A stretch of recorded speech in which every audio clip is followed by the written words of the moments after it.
I'm seeing red. I'm boiling over. You're not going to talk to me that way. Boiling over, seeing red, blowing steam, breathing fire. These are all terms that we use to describe when someone's upset us, when they've angered us. We're in the workplace and that person, you know who you're thinking about. They somehow always find a way to press not a button, but your button. How do you handle that? How do you navigate through that as a leader? We are in workplace environments with dynamic personalities, outspoken, quiet, reserved, high energy, low energy. There's a mix and a combination of skilled professionals that are together to accomplish one common goal. Naturally, someone's going to say something that you don't agree with. Someone's going to do something or say something that's going to make you mad and upset. As a leader, high road city, that's where you need to be traveling 100% of the time.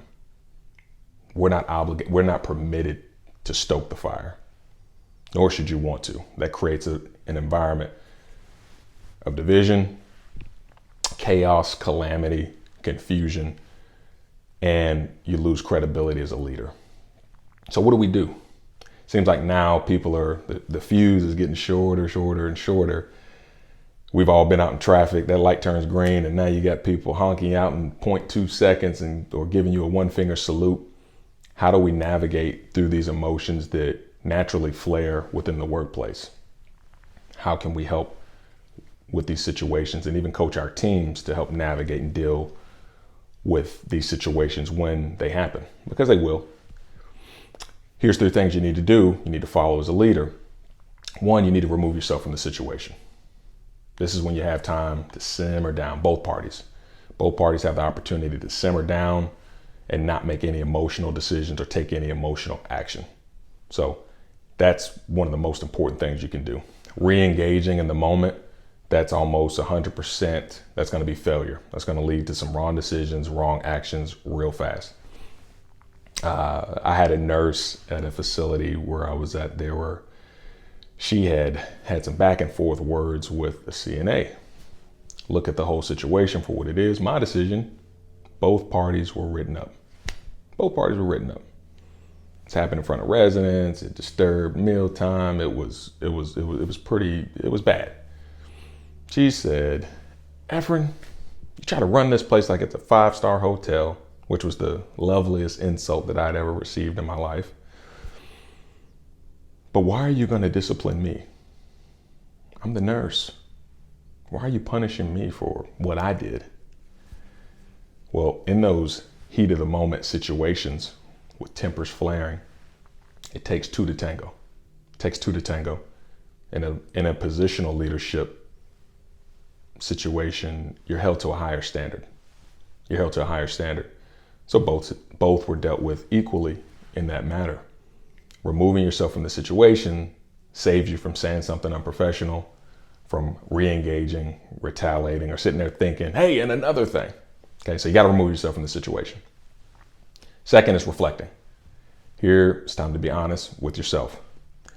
Operate out of the facts. What happened? What did you do? What did they do? What did you say?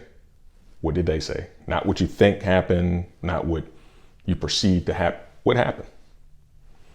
And look at what could have been done differently. What could they have done differently? What could you have done differently?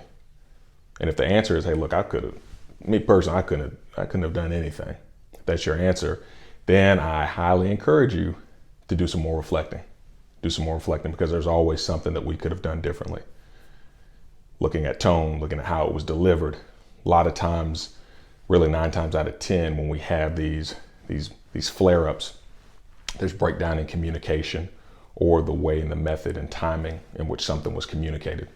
So reflect on that openly and honestly. And lastly, reconnecting. We talked about reconciliation before. It's important to clear the deck, but both parties have to hear each other out now that tempers have gone down and you're able to think with clarity and move forward in a common direction with expressing, hey, this is what I perceive to happen. This is what I'll do different, and allowing the other party to do the same thing, right? It's our mission as leaders to be peacekeepers and peacemakers.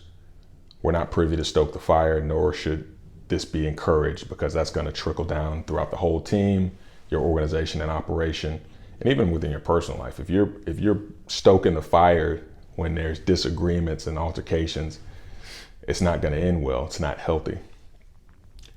Those are the three things that you want to hold true.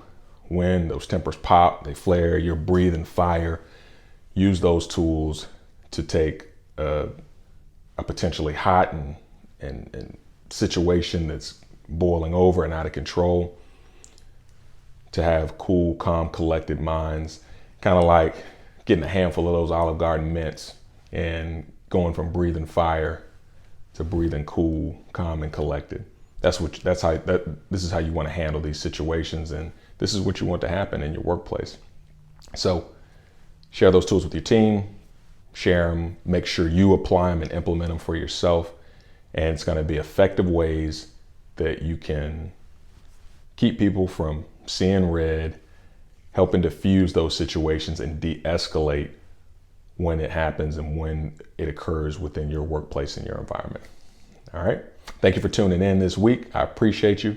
Continue to be great. Y'all take care. Happy hump day.